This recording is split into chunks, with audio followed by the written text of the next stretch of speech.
Welcome back to this week's conclusion of 8 divisions in 8 weeks on the Talking Sunday podcast, the 2020 NFL preview show. And we're closing out this week strong as we head out to the West Coast to find those gold diggers from San Francisco. But first, don't forget to subscribe, like, and leave a comment below. You can also find me on Twitter, Instagram, and Facebook at the Talking Sunday handle. We got the San Francisco 49ers on deck. Will they continue their 2019 success, or will we see some regression? There's only one way to find out, and it starts now.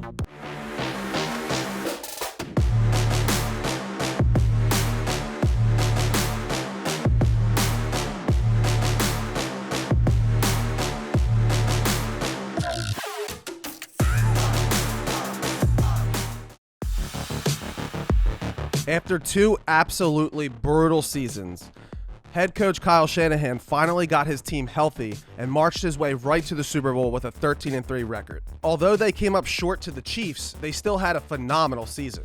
The offense was stellar, ranking as the second best overall, with only the Ravens being better. They were 13th in the passing game and, more impressively, second in total rushing yards. And we finally got to see a full season from Jimmy G.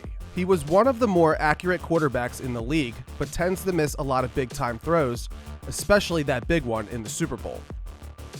If Garoppolo makes that throw, the Niners may have themselves a Lombardi. He's really nothing more than a mid-tier quarterback, but as long as Jimmy continues to play in Shanahan's offense, he should continue to perform to their standards. As impressive as the offense was, the defense was outstanding, just completely shutting down every opposing team through the air. Led under rising coordinator Robert Saleh, San Fran was the best against the pass, ranking first, and was one of the better tackling teams, creating the fourth most fumbles in the league. The defense's only true weakness, if you really want to call it that at all, was against the run, as they ranked out as only the 17th best. But with San Fran's offense ability to score at any given time, makes it harder and harder for opposing teams to deploy a successful rushing attack against them.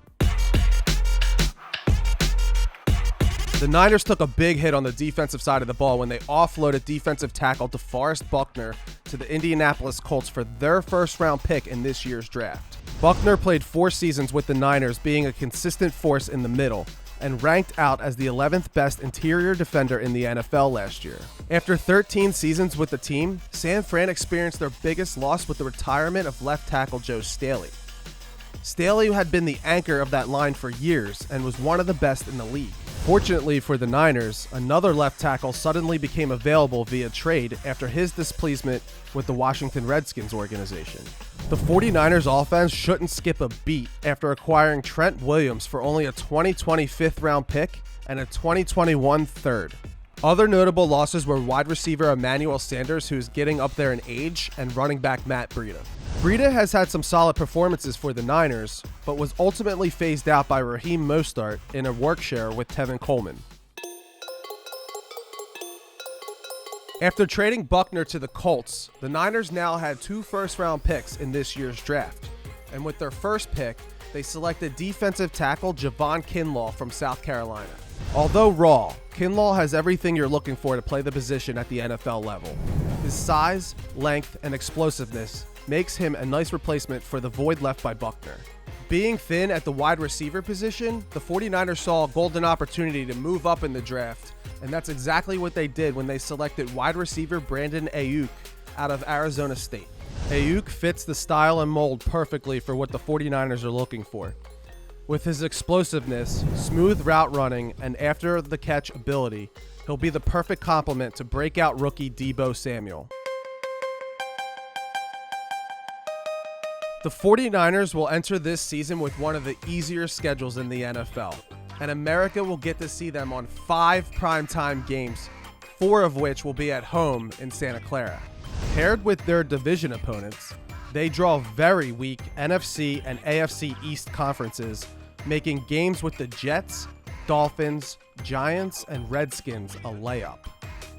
For all the losses the Niners endured last season, they replaced with lateral moves, making the big picture not that much different from last year.